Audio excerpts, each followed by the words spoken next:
shower panel's all done. I didn't do a video on that, but this trim is a 90-degree trim, and this isn't obviously, it's not nowhere near a 90-degree corner, it's about 140 degrees or something like that. So I'm going to show you how I did that.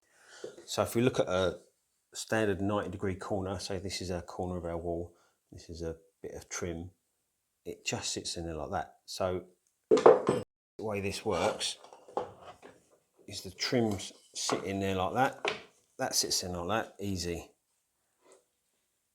But obviously my corners are something like that. So if you look at now, this trim raises up, so it lifts off. As soon as you twist that, it kind of lifts off and makes this now wonky, and you've got this big gap underneath there. So I thought of a couple of ways of doing it.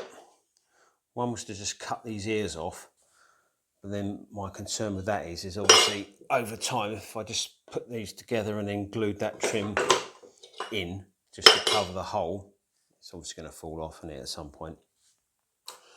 But then on this trim, I noticed, see this line? So all I do is get a pair of pipe pliers and I use that line as a guide and just bend it up. And you go all the way along. It is tedious. It does take a little while.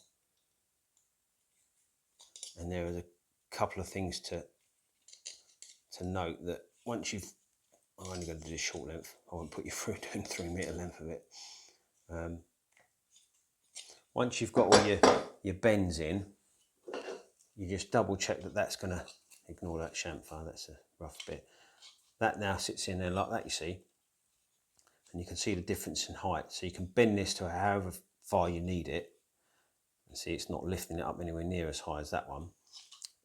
This does go in at a bit of a wonky angle, but when you put all these kinks in, I think they call it stretching the metal. So this trim will now curve, and mine curved that way.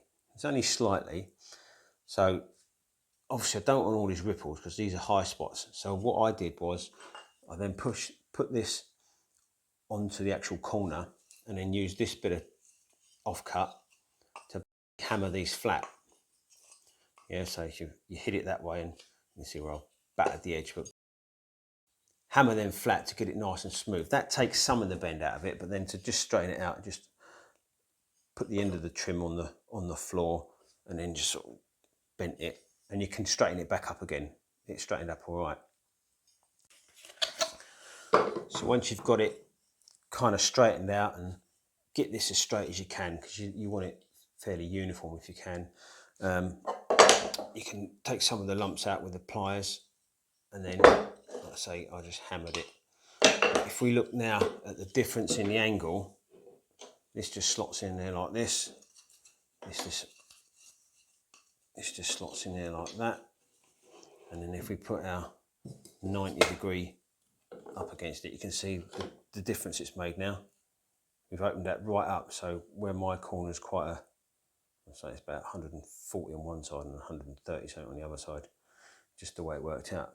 But that's how I did that trim, and it doesn't lift it up too far. It does still a little bit, but not anything that I'm not happy with. And there we go from the front. It looks fine. So hopefully this one helps you out. It's, like I say, it's fairly easy to do.